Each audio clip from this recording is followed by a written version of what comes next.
Yo, I guess you'll have to talk about the Super Bowl. Keith, how you mess up the total show? Good evening, and welcome to Sporlitiks, where sports and politics mix and mingle. I'm Stacey Johnson tonight. Joining me, as usual, is Aguna, the Nigerian moderate Republican, Keith, the constitutional conservative, Stephen, the independent thinker, oh man, and my cousin Todd. Ty got that hairline taped up, man, fresh cut, fresh to death. Got a full show for you tonight. Unfortunately, first, happy Valentine's Day. One person dead and more than 20 people shot after Kansas City Chiefs Super Bowl parade. A Georgia judge is set to consider whether to remove Fannie Willis from the election interference case. Special counsel Jack Smith urges the Supreme Court to reject Trump's bid to delay his January 6th trial. The 49ers at San Francisco 49er losers fire defensive coordinator Steve Wilks 3 days after they Wilkes. took a nosedive in the Super Bowl and an overtime loss. The House impeaches Alejandro Mayorkas, the first cabinet secretary to be impeached in almost 150 years. The Warriors tried to acquire LeBron James at the NBA trade deadline, and the Justice Department will not charge President Biden in classified documents probe. A Democrat wins George Santos special election. An artificial intelligence robocall ban puts pressure on Congress. Early Tuesday morning, yesterday, the Senate passed a $95.3 billion aid package for Ukraine, Israel, and Taiwan after almost a week of debate and growing political divisions in the Republican Party over the role of the United States abroad. That and more, if we can fit it in. First up, let's talk Super Bowl. Horrible, horrible, horrible. Aguna, first talk about Super Bowl and the Kansas City Chiefs winning, and then their parade, their unfortunate parade today. Yeah, let's start on a positive note, and that is the fact that the Chiefs won. I'm happy for Andy Reid. I actually have a frat brother and colleague that was a VP of communications at the Kansas City Chiefs, and he had a little cameo on the stage as well. So it's really good that they won. I was going for the Chiefs because of the 40 whiners. Again, they were whining last year when the Eagles beat them in the championship game. So they got to the Super Bowl and they basically lost by the same margin as we did, and they lost to Kansas City just like we did. So they had their opportunity and they came up short. I will give them credit. Unlike the Cowboys, they actually can get to the Super Bowl. They've been to the Super Bowl, even though they haven't won it in more than 30 years, but at least they almost 30 years since 95. So, I mean, they've been competitive. Their fans have, had a reason to have hope. They had a very all-star roster. But Patrick Mahomes is Patrick Mahomes, and they just kept him around. They missed a crucial extra point, which I think is very irregular. It's very that kicker hadn't really missed an extra point all season, and all of a sudden he misses one in the biggest game of his life, and of course that forced an overtime eventually, and you saw what happened when Patrick Mahomes just marched down the field and got the go-ahead touchdown at the end.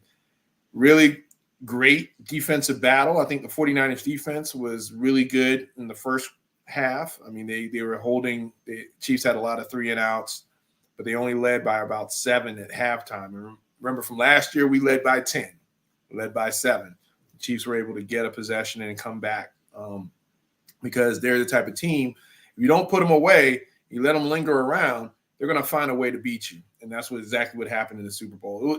It was a great Super Bowl. It was actually very competitive. There are some early turnovers. There was, once the offenses settled in the second half. You saw some points being scored. Purdy, he did pretty good. He did make a lot of mistakes.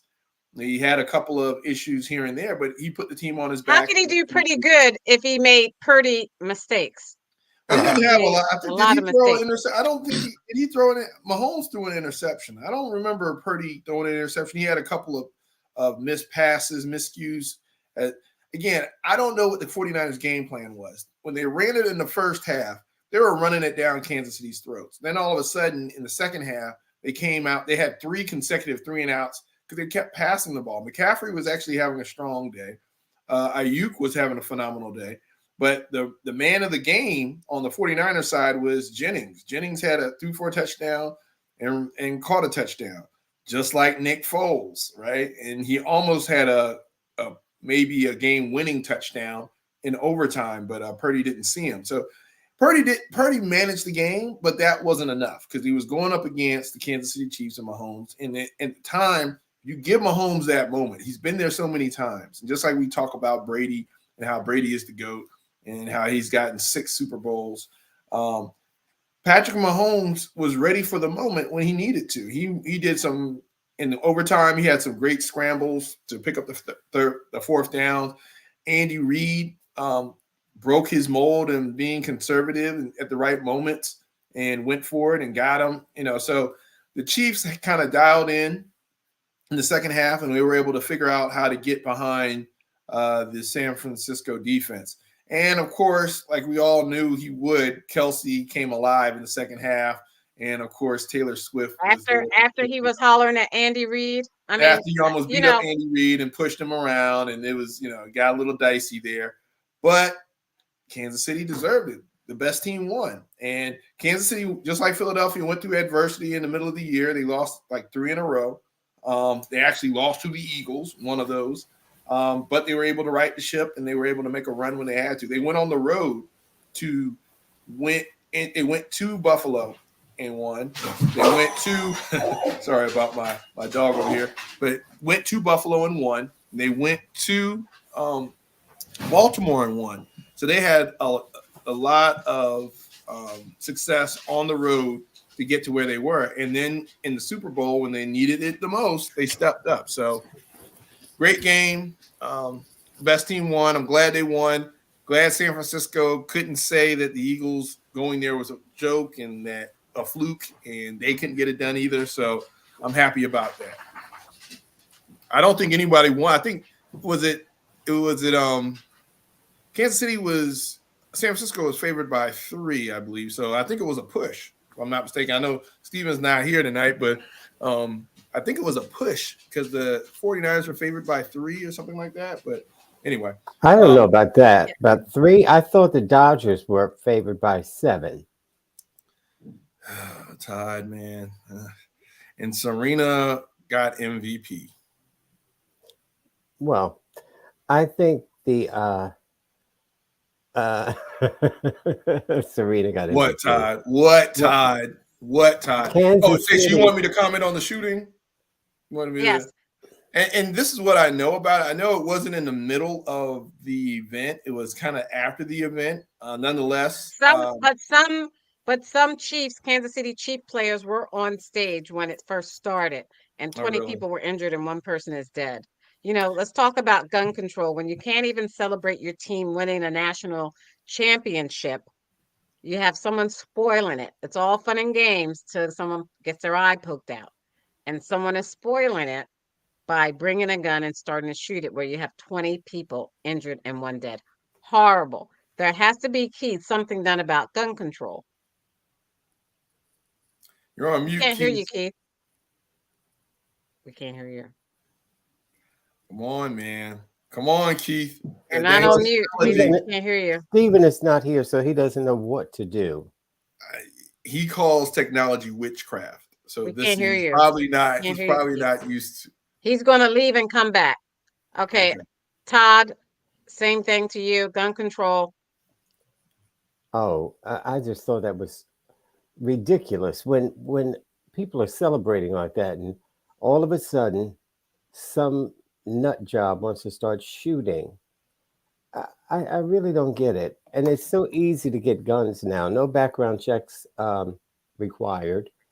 You can go to a gun show and purchase a gun. And some of these people, Stephen and Keith talk about getting a driver's license. You got to show ID. And what do you have to do to buy a gun? Nothing.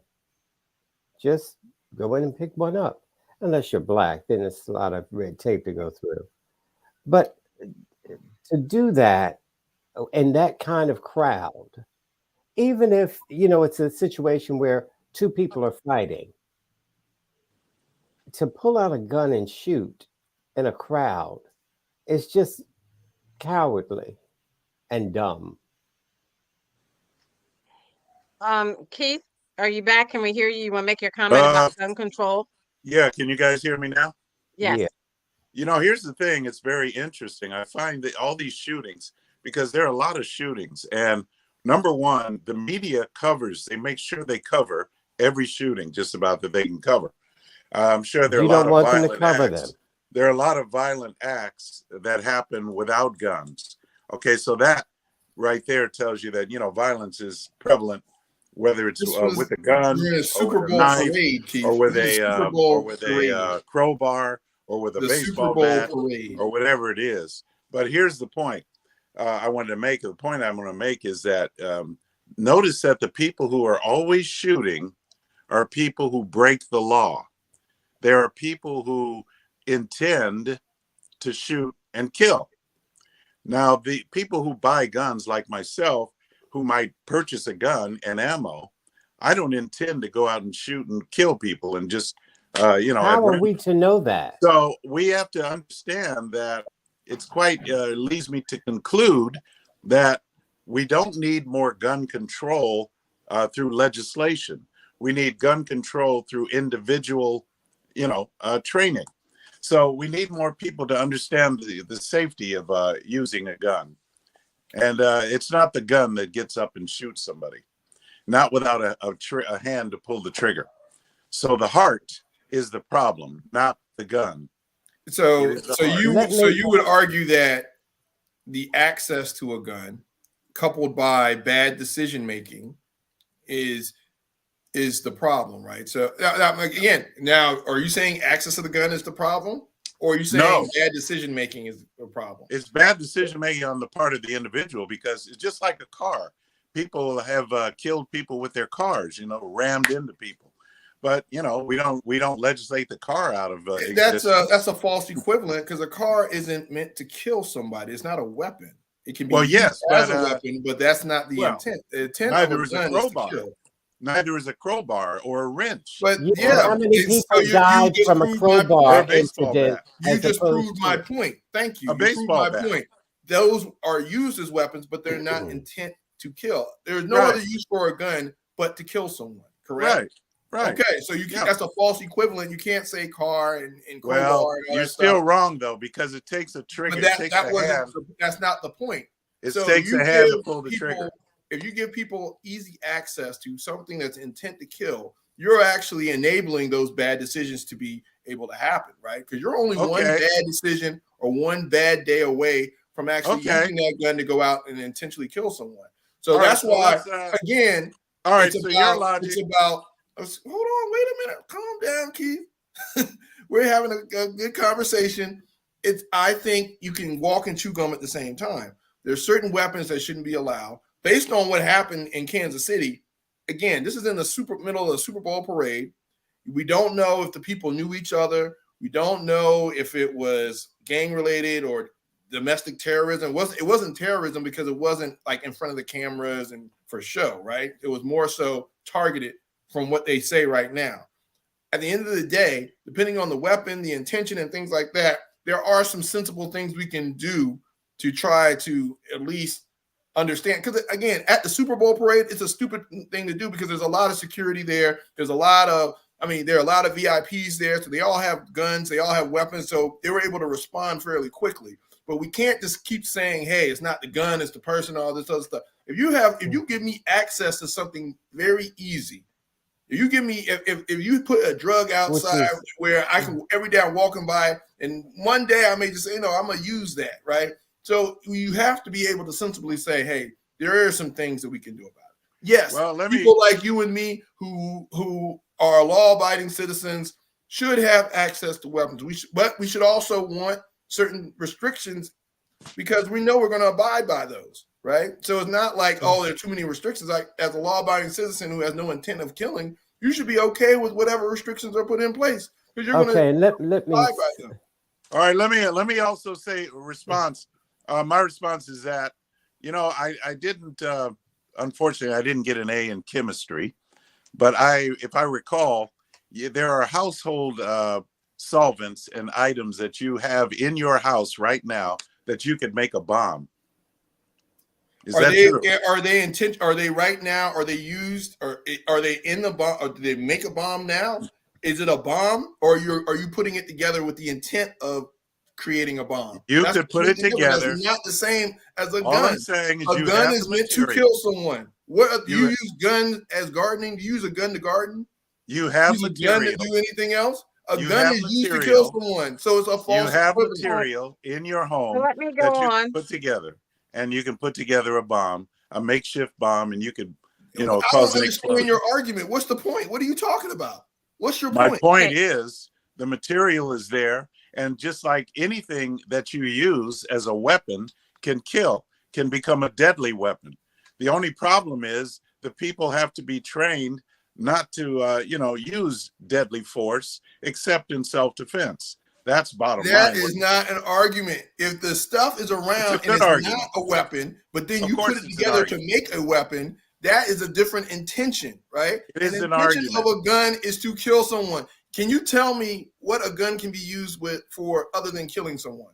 Well, why is it that people, when they use other something, when they use other items, they still could be charged with murder if they go out and club somebody to death? Because they have intention. They use things with intention, but the intention of a crowbar isn't to kill someone.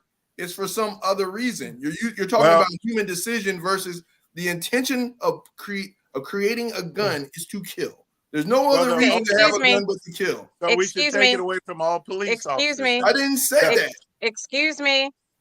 We have a comment. One of our listeners, watchers said, look at your screen. It says, you got to love YouTube. Says to Keith, what about drugs? Following your logic, should opioids be easily available for people since the user is the issue and not the drug? I was going to make that. Let me answer it. Let me put it. Answer it. Oh my gosh! I won't be able to get a word in, and Steven's not even here. I got to answer the. I got to answer. He's trying to make up for it. Question. To that person, if you're still listening, I'm gonna confide in telling you this.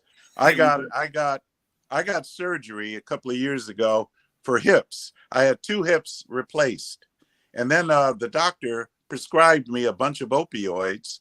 So that for my recovery. The only problem is, will you let me talk first? The problem was I never used them. So they sat on my counter. And after I got done, I'm perfectly well, and I threw them away. I did not use the opioids. That's my point. That's not a point, man. You didn't make a point. Okay, let's move on. I got to move on.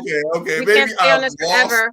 But I don't understand that point. Of course you don't. Excuse me. We can't stay on it forever, but I do want you to look at the screen I'm sharing. It says one person died and more than 20 people were shot. Some of those injured were children.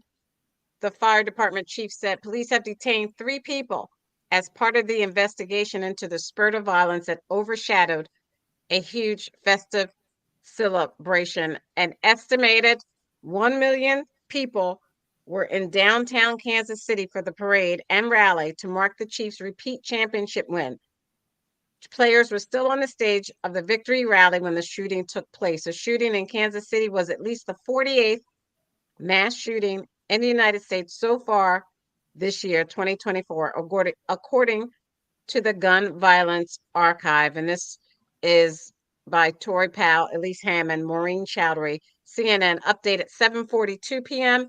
today, and at 7:49 p.m. See, I'm going to stop sharing. And wait, just a second. Please, excuse me, just 1 second. Please check your private chat as I send you messages throughout the show. Go ahead, Keith. See, that right there proves my point. The only kind of statistics that FBI is taking are guns. How come you don't hear about knives, clubs, baseball bats, sticks? People what is killing your with point their on that? hands. No. This See, is what? no, No, no, for no, the no, record, no. Keith. I'm What sorry, sir. aboutism? I'm What sorry. aboutism? Are there any isn't other addressing studies? the issue? Are there We're any talking other about studies guns. of showing That's violence? deflection. You're Is trying that to the only deflect. violence we have? Is gun violence? I'm No, asking. that's what we're talking Okay, about now. so we're going to move talking on. about gun violence now. Okay, so don't deflect. Address the issue. Be bold enough to address the issue. I already did. Whataboutism is not an argument. I already did. I addressed. Okay, Okay, we're gonna move on. why do you think the FBI is more focused on guns versus crowbar murders? Yes, they are, because more violence happens with. I wonder why. They happen. I study this. This is part of my job. No one's arguing that it doesn't happen, but the FBI does track guns. Why? Because they're the Federal Bureau of Investigation. Gun violence. You think it's a more relevant issue to track gun violence or crowbar violence? You want your relevant to go towards tracking crowbar violence versus gun violence? All violence should be tracked. All violence should be, and it is to a certain degree. You got domestic violence, you got all kinds of things that are tracked. I'm sorry, Todd. So to sit here and say that, I didn't get gun violence, they only track gun violence. No, they don't. They track all kind of violence, but they home in on targeted gun violence because that is a threat to America. I mean, why wouldn't they? They're not going to sit here and say, "Oh, we're not going to track gun violence because all violence happens, car violence, all this other stuff." No, they're tracking guns because they don't want wackos to run around here shooting up people. They need to keep track of that stuff. Stacey, you can as I an make American one more should point? want them to. One more point, Stacey. Go ahead, Keith. You haven't made one so point. far, so all right, just try to make a point. One more point. Make a point. I'm sure you heard the story about the New York 7 illegal aliens kicking and punching 2 cops. They attacked 2 cops with a gun, knocked them to the ground. All right, so that is what I'm talking about right there. No guns. Okay. How did you find out about it? No guns. All right, thank you. I got to move on. That is not a point. That is not a point. I got to move on. We're going to go. Violence happens, yes. We're talking about gun violence right now. And so when we're talking about a subject and you want to make a point, about violence, you don't try to deflect it to just a broad subject in order to make a point. That's not making a point. That's actually running from the topic. You're running from the topic. Be bold. Be brave. Talk about it. I apologize for taking up Todd's time. Okay, thank you. So the Warriors reportedly attempted to trade for LeBron James. One of the most so I guess I'm not going to comment on it, but okay, we can move on. Todd, you too can have a voice. Comment on it. You can comment on it in a minute, Todd. Sorry, I had to move on because Keith, Aguna was, they were so into this. I couldn't even get a word in edgewise. The audience, I'm sure the audience was enjoying that. I'm sure they were. Okay, so let me show you one of the most shocking what if scenarios at the NBA trade deadline. The Golden State Warriors tried to acquire Los Angeles Lakers LeBron James last Thursday, as reported by ESPN's Adrian Wojnarowski and Ramona Shelburne. The Warriors and Lakers owners reportedly had a clandestine conversation at the 11th hour prior to the trade deadline, but in the end, Los Angeles wasn't willing to explore a potential deal package. Warriors owner Joe Lacob initiated the trade talks. So the Warriors started it by reaching out to Lakers owner Jeannie Buss to inquire whether James' apparent public frustration could be interpreted as an opening to discuss a trade. So late last month, James made some blunt comments about the state of the Lakers, who were hoovering around the .500 at the time. Buss told Lacob the Lakers had no intention of trading James. However, Buss, who had her star player's interests at heart, also said she would consult with James's agent, Rich Paul, to get James's thoughts on the matter. That's pretty interesting. That's almost like what's going on there, Aguna? Yeah, that's huge. Oh, I'm glad he did make the trade because woo.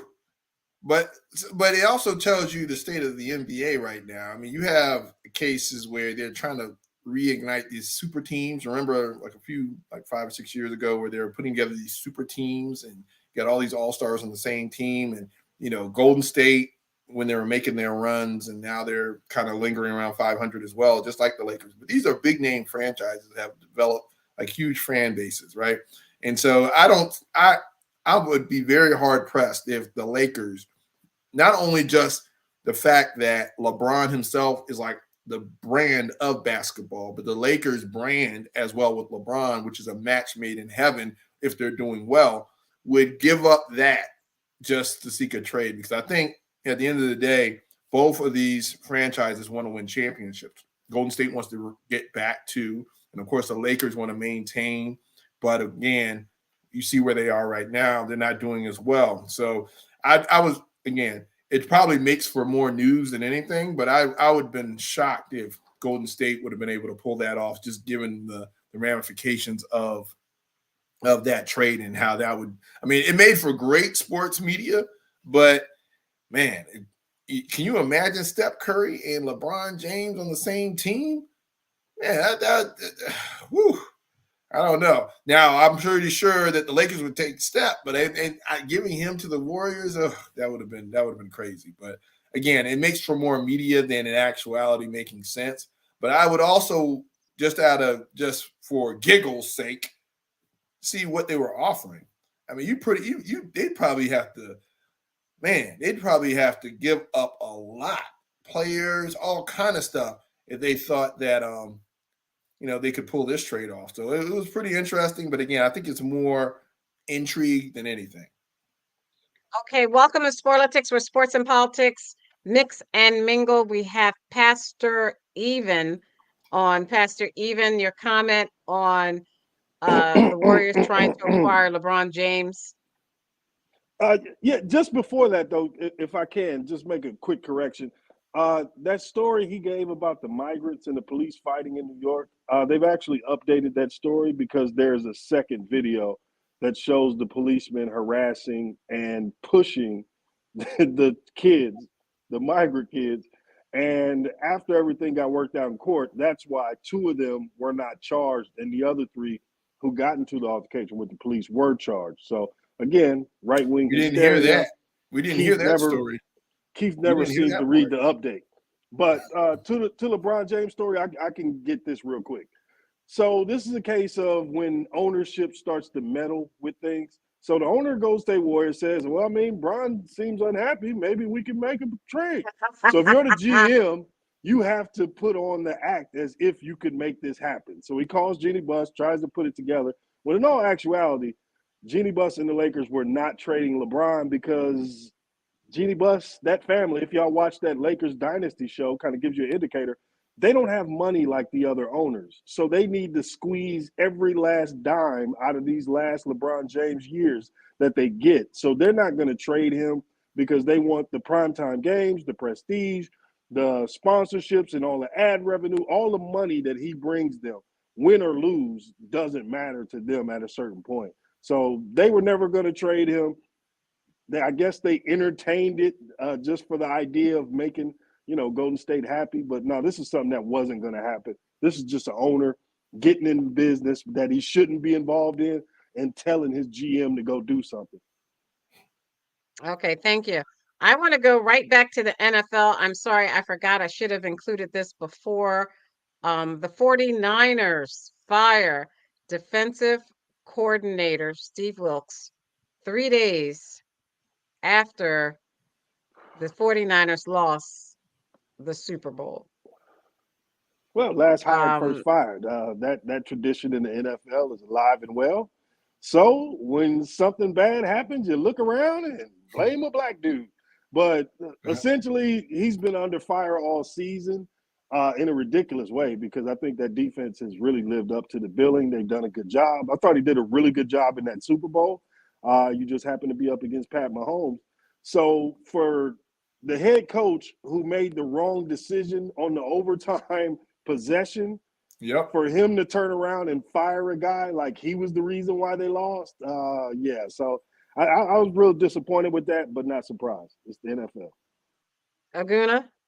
Yeah, I agree. I mean, part of this is just, classic scapegoating, right? But I mean, the defense, if you look at what happened during the game, the defense wasn't the problem for the 49ers. The coach stopped running the ball. They were running the ball very well. They were keeping the time of possession real, I mean, they had, I think Kansas City had like maybe 3 or 4 plays in the first quarter. It was ridiculous time of possession on the side of 49ers, right? But the offense wasn't scoring. The defense was actually holding them. They held the Kansas City Chiefs to 3 points in the first half.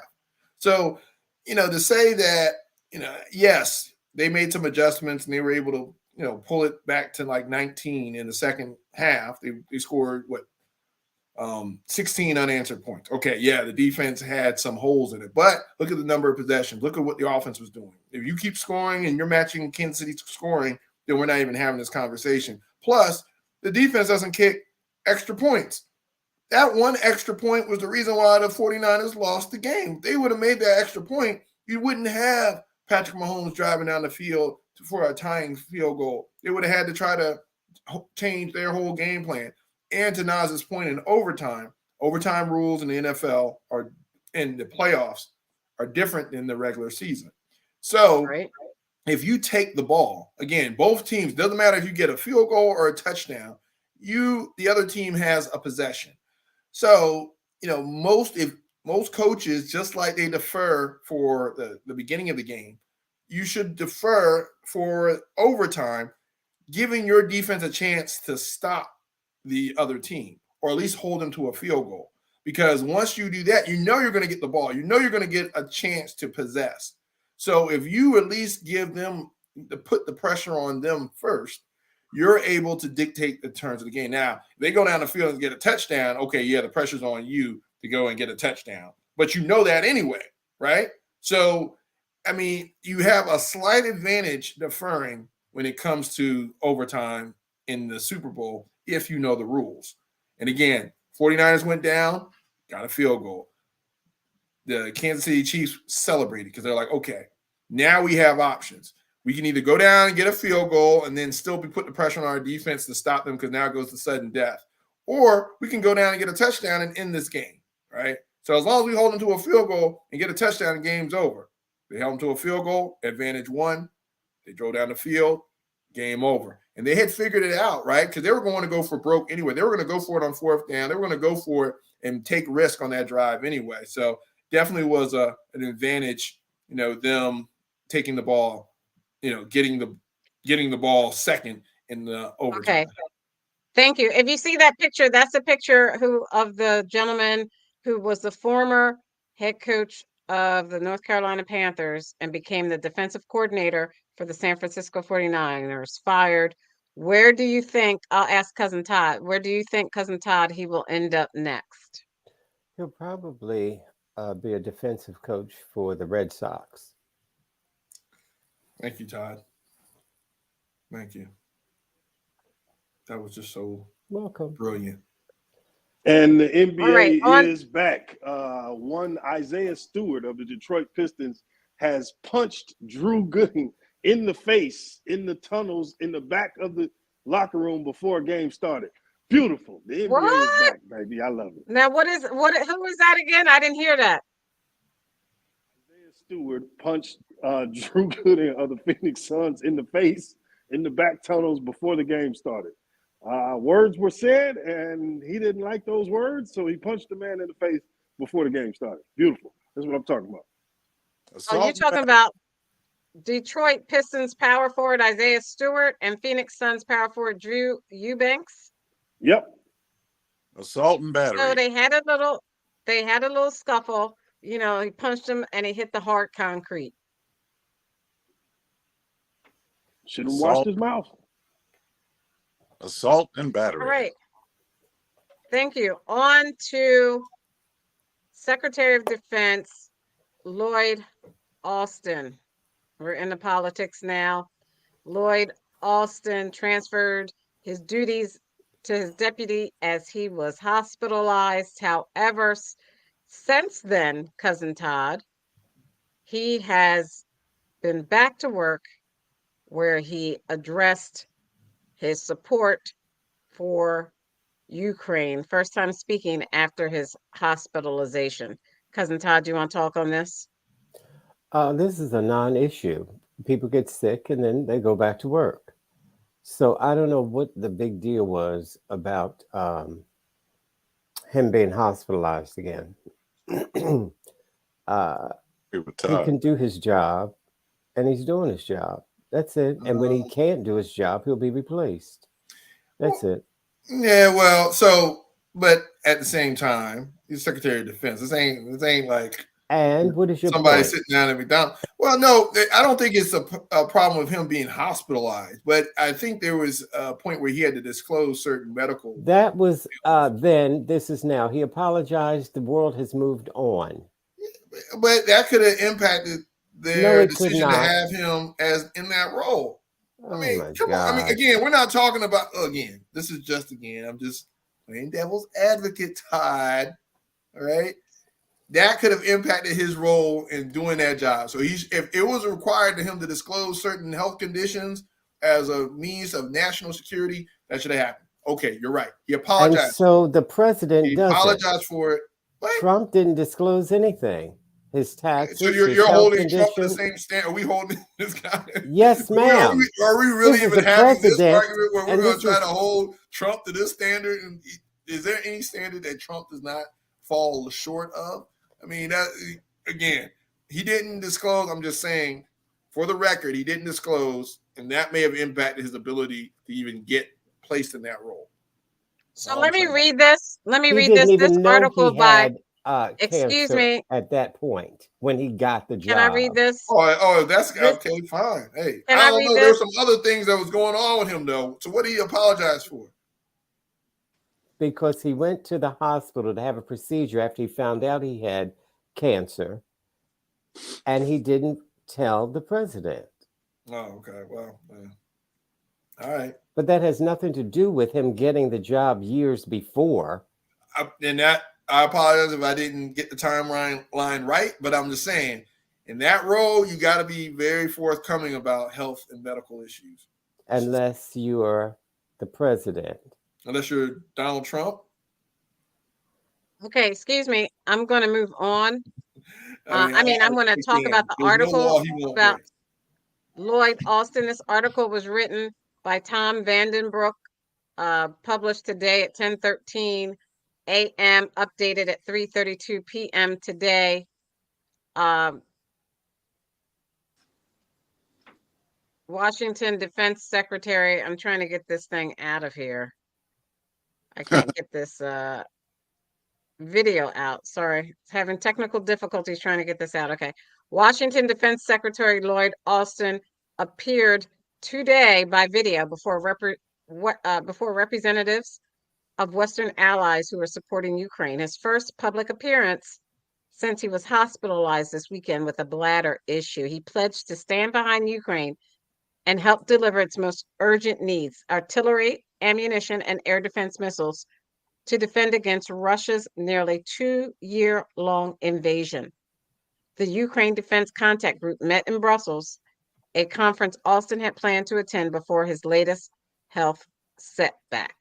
So Austin's staff, this is for Aguna, rushed him to Walter Reed National Military Medical Center on Sunday, this past Sunday, and his doctors placed him in intensive care for treatment and monitoring. And they expect that he will make a full recovery. I'm going to stop there. Stop sharing. Anything anyone else wants to say about Lloyd Austin? I'm glad he's going to make a recovery. I'm sorry, Secretary Austin. I'm glad he's going to have, and I'm glad it's not serious. And I'm glad, not serious in the sense of he's recovering, right? So I'm glad he's getting the help that he needs and he's recovering accordingly. Okay, great. Thank you. Glad he's healthy. I'm sorry, go ahead. Glad he's healthy. I think this is a non-story because ultimately they have a line of succession that's so tight and compact one person goes like the next steps up. Like there's no interruption when something like this happens for somebody that high level because everything is so covered behind them. But I will say this. I don't think black people should take those kind of jobs. Let somebody else be the face of empire and imperialism. Let us not join in it. Excuse me? I said what I said. Did he just say what I think he said? We're moving back. We're moving back to the age of empire. You just heard what Trump said. Gosh. You loan people, you got to pay us back. How upsetting. I guess since Steven isn't here, he's trying to get some sort of, I don't know what. I mean, he's getting shock value. Yeah, because that doesn't even make any sense. Wait a minute. It's surprising to y'all that I don't think black people should be the face of the U.S. military when the things that I'm not surprised that have to be done. I'm not surprised that you military feel means what? Yeah, that is surprising. Why in the world would you think that, Pastor Even? That pastor is anti-American. That's why he don't care about that. So being anti-war is anti-American. That's an interesting comment you just made there. But right. I'll just say this: speak the quiet thing out loud. America was going to commit violence against majority black and brown people across the globe. Why it gotta be one of us? That's all I'm saying. America was liberated by war. Revolutionary War liberated America. Okay. Civil War ended slavery. I'm going to move on. It also started it. Do you understand? Like, do you understand the things you say? Yeah. Exactly. Yeah, he understands it because Fox News told him, and he repeats it. And he has a one-way ticket to white man's heaven. So that's Japan was, coming after. He's worried about that. Twice on him, and that caused the fine print on that ticket because that ticket says, "With white gloves and a hat, you will be serving something." He's okay. All right, thank you. I'm going to move on. Share my screen. Next, if you remember, who is that? Former Representative New York. Oh, George Santos from New York. Okay. Yeah. He admitted to dressing as a woman. He admitted to that. And that's him. How do you feel about that, Keith? It looked like a dude. I knew it. And now his seat was up for re-election today. Oh, God. And Tom Suozzi, Democrats hailed victory in special election to replace George Santos by Kayla Epstein, BBC News, New York. That's who won the special election seat for the former representative, George Santos. And just in case you don't remember, that's George Santos. Good for the Democrats. So this seat, as a Democrat, this seat flipped, which narrows the majority that the Republican House of Representatives have. Cousin Todd, do you want to talk about why the seat went Democratic and they chose Tom right here? Probably because of the abortion issue. And abortion? Yeah. The abortion issue. Haven't you heard about that? So this is what's going to happen state to state. Republicans are going to lose over the abortion issue and the border issue. You know, the Republicans just came up with a plan to stop immigrants from coming over the border. And then the Republicans shut it down after they came up with it because Trump told them to. And so people hear that and say, wait a minute, Republicans are crazy. And so nobody's voting for Republicans. And then women are saying they don't want Republican white men controlling their bodies when you're talking about abortions. And, you know, Ronald Reagan came up with this slogan about ghetto queens or welfare queens. And that stuck for ignorant white people, even though more white people are on welfare than blacks. But it's stuck. So this thing about abortion on demand, oh, a girl was having sex at a party, so now she wants an abortion. It's not like that. These people, most of them want children, but something goes wrong in the pregnancy where they have to abort. For example, a woman was pregnant with twins that she was happy to be pregnant with, but one of the twins was very ill. He was informed. And so what was happening was that baby was dying and now going to kill the sibling. And so she wanted to have an abortion to get rid of that baby that was dying and going to kill her state said no. So she had to leave the state to get the partial abortion where one baby was removed and the other baby lived. So these kinds of decisions should only be made by the women who are impregnated and their doctors. That's it. Not white male Republicans who have no knowledge of women's bodies. And so that's why Democrats are going to continue to win state by state. Okay, Stephen, he went all the way around the bush and I still didn't get it.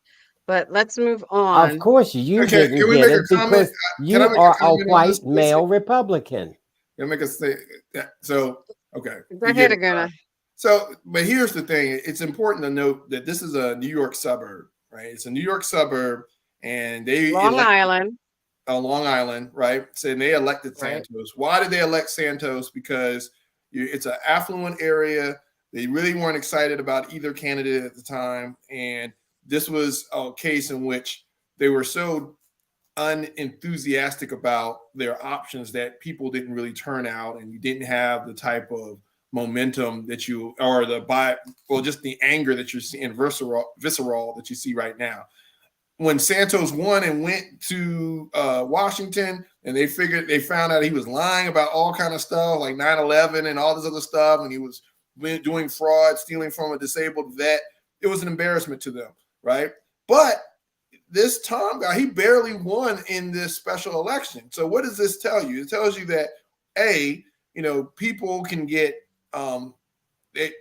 most people who vote are because they're reacting to something out of anger, right? So the Republicans have to be very careful with these kitchen table issues that they don't disenfranchise moderates. Now, you come on this show, I consider myself a moderate Republican, but I've been pushed out of the party by people like Keith and Stephen who call me a rhino, right? They say, you're not a Republican because you don't agree 100% of what we say, right? You can't be in the middle. But when you do that, you disenfranchise districts like this, and you'll see where a lot of moderate Republicans either don't vote or they vote Democrat because we're tired of the wackos on the far right trying to speak for us. And by the way, they're not even speaking for themselves because they call themselves conservative, but they don't listen, they don't read, and they don't understand the Constitution. And it plays out in grand fashion on this show. So when you keep threatening people, calling them rhinos and trying to kick them out of the party and determining, hey, you're not this, you're not that, this is what happens. You have this Santos district in which you get the seat flipped, and the moderates are saying, okay, enough is enough. We're tired of these yahoos over here. We're going to go over here and find some better options. At least we can negotiate and have some sensible adult conversations. Okay, thank you, Pastor Even. Yeah, I mean, we talked about this when it happened. This was basically people voting for somebody because they had an R next to their name, and that was Santos. The name sounded familiar to a certain extent, but people didn't check into who he actually was. They just simply listened to the ad, saw his name next to an R, and voted for him. And now this is the backlash of those same people feeling insulted, feeling like they were duped, which they were. And so, of course, it went the other way. And, now the Dems get that seat. But this goes to show the danger of people who are so loyally Republican that they not only don't look into their candidates, but they have no idea what their candidate thinks, believes, or stands for. Low information voters. Until now, that they know they want to control women's bodies, and they're not having it. Which is the point I was Keith, making. did you want to comment Stacey, before we move on? Well, the fact that he if he dressed up like a woman and he was. Oh, that's what he's focused on. Well, if he dressed up in drag like a woman and he's a Yes, Republican, ma'am. I guess that's one of the reasons he lost. You know, I mean, Oh, that's the reason? yeah, Republican Okay. that, along with all of the other dirty stuff that he did. Well, that accused they of. knew that because that came out before he Right. was even elected. Well, that too. So they Okay. forgave All him of for that, but Republican- not the lying. We have to carry ourselves in the way that we believe our party is saying that we are conservatives, that we are righteous, That we follow don't dress the in laws of nature. drag. And if you follow the laws of nature, you will do fine. But we cannot act like a Democrat and still win. Let's put it that way. I cannot act like a moderate or a Democrat. He was acting like Donald Trump. If I'm going to be rejected, it's because of my stance in favor of the Constitution and truth. That's fine. You can reject me for that, but don't reject me for being a hypocrite. He was stealing money like Trump. I said it.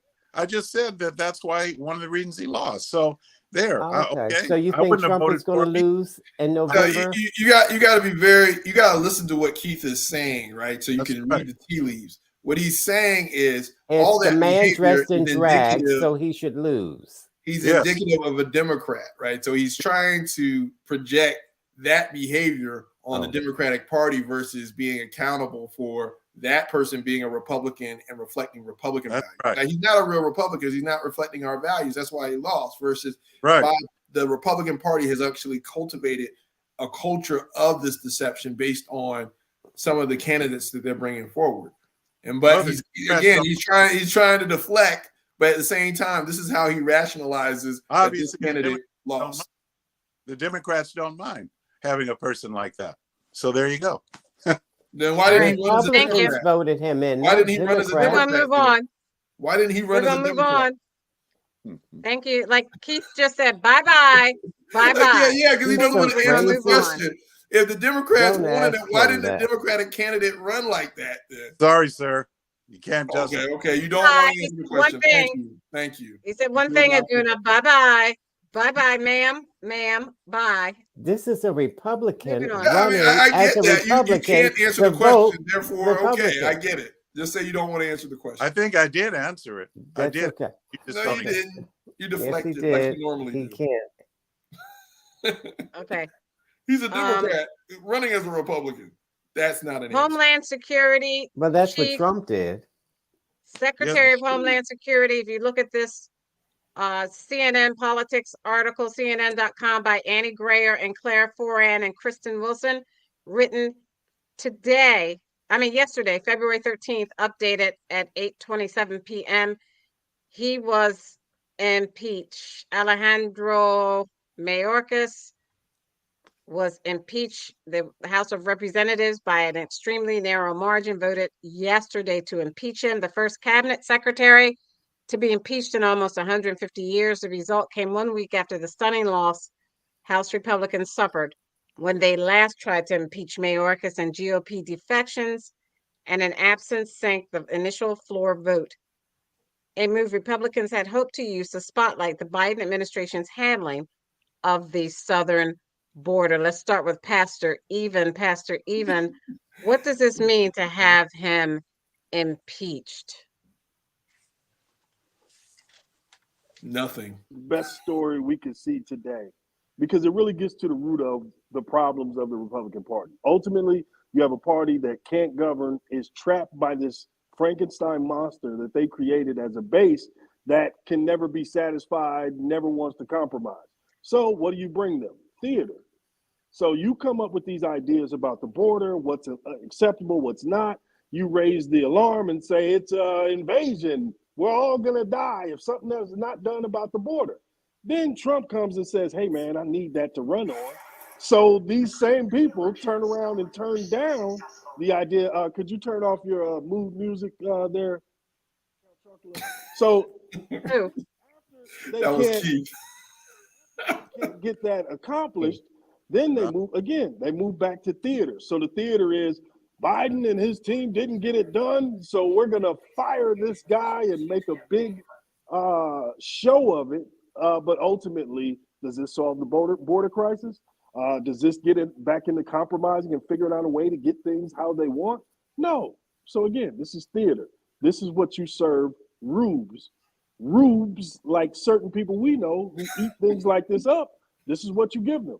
And that way you never have to write legislation. You never have to spend actual political capital. And you just move from culture war topic to the next. From Dr. Seuss to Bud Light. And here we go now.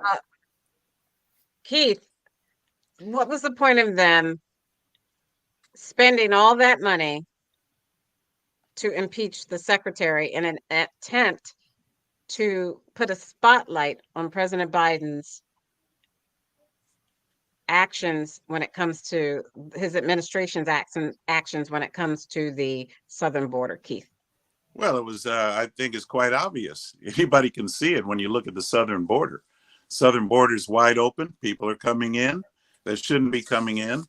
And, Biden removed all of Trump's policies. So we have illegal aliens coming over the border. This is untrue. By the thousands, just like those that attacked the mob that attacked the 2 police officers in New York. Same one example.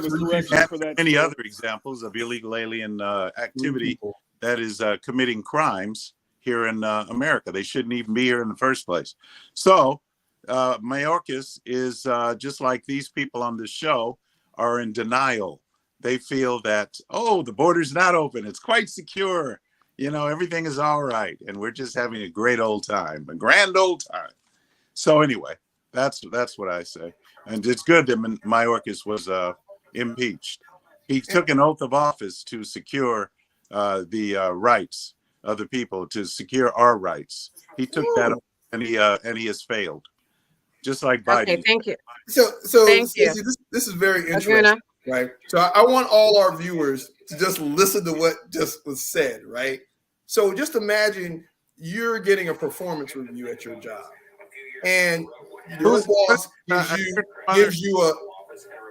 gives you a bad review because he didn't do his job.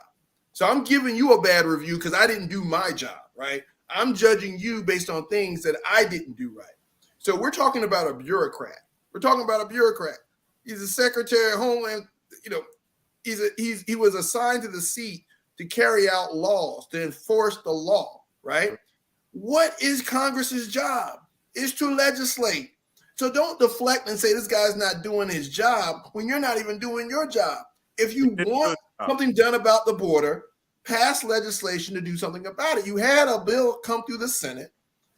It was dead on arrival in the House because Donald Trump wanted to run on it. But you want to turn around and impeach the Homeland Security or the secretary, right? Because he's not protecting the border. He's just carrying out the laws that you didn't pass, right?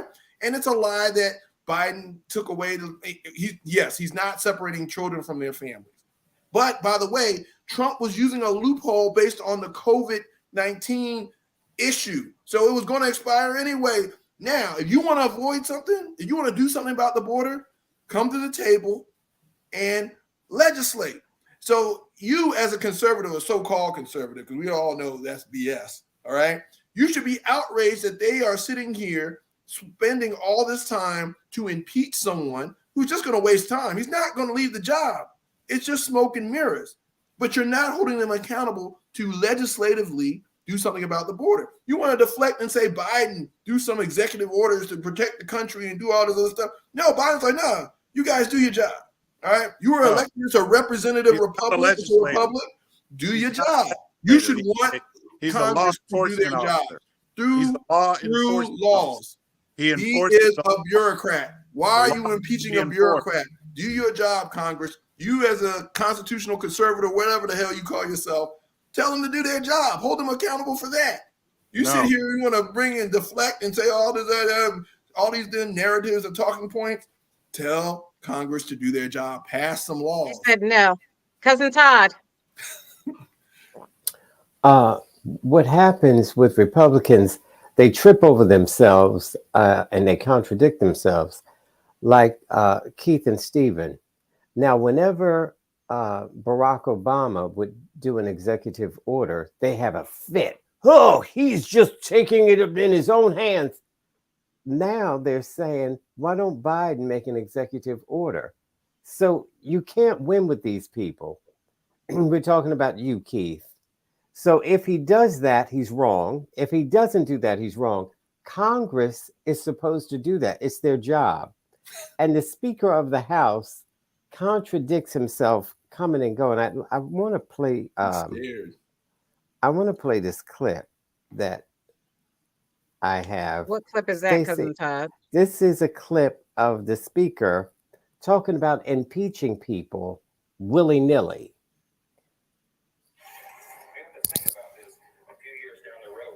Oh, Stacey, that's pretty cool. I'll do that next time, Stacey. No, thank you. Todd's lost his mind. We It's can't, slowing Todd, down we can't. everybody's connection. We can't do He's that. still in- Yeah, Todd, man, you got an Obama connection, an Obama You're gonna get phone, an Stacey in Obama. Oh gosh. What's You're going gonna on Please, here, Todd? Todd, We you're can't gonna- hear Todd, take anything. it off mute, Todd. You're acting like Keith. You you're gonna don't get understand Stacey, technology. It's witchcraft. Sorry. Okay. Stacey can't do that. Down the road, what happens, Jim, when there's a Democrat in the We Oval can't hear it, Todd. majority in the House? The You Republicans can? around the Get in country trouble. demand impeachment as soon as that president makes a decision or a policy position or a statement. We that can't the hear it, Todd. bar has now been He's saying set. what happens if Johnson's going on record saying what happens if a Democrat is in there and or a Republican is in there and the Democrats do the same thing. That's right. This impeaching. You're impeaching a bureaucrat for You not mean like- enforcing laws you didn't pass. Does that make sense to you? Keith, would you impeach someone not doing something that you didn't pass? Well, If Facebook told him to, he would. you don't mention the point that Biden doesn't need the authority of Congress to exercise the laws on the books, or what used to be. Those laws have not been changed. They've been rescinded by Biden, and all he has to do is reinitiate. He hasn't rescinded them. They expired because it was only for COVID. Title 42 did not expire.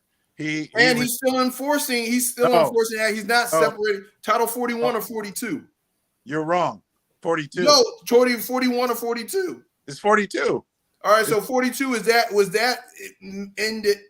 under COVID, right? It was part of the law under COVID. Yes, but it wasn't ended, that, right? Aguna, COVID getting over into or the not? minutia of this It only did not further end. complicates He- I know it's funny because at the end of the day, Congress do your job. no, it's not. Biden do this, Biden do that. He's the executive branch. They have Why you want already stated executive over and orders? over again. They stated over and over again. Congress does not need to make a new law. There's already. Why wouldn't they want to? Why wouldn't they want to? That's not what they stated. The Republicans, mainly the one laws from are on the Oklahoma, books. the one from Florida, enforce DeSantis, immigration and the one from law. Texas. No, they came up Immigration with law No, can. no. Hold on, No, Keith. Hold on. We're not doing this. We're not doing this. No, So we're not. Republicans- So Because the you're wrong, Republicans sir. actually And led you're on. Stop doing that wrong stuff. Wait a Listen, minute, wrong. one at a time. Wait a minute. wrong. Stop, Republicans please. Go ahead, led on Pastor this- Even. So the Republicans led on this issue, and they came up with the things that they wanted to make sure were in the bill. They negotiated 4 hours to get these things in the bill. You can go look up DeSantis when he talked about it. You can go look up my man. What's my man in Texas? Shovel Mouth. What's his name? Abbott. These guys led on this issue, talking about the things that they wanted in. The problem became Biden is a center-right centrist. So he agreed with them on a lot of those things, and he was willing to sign on.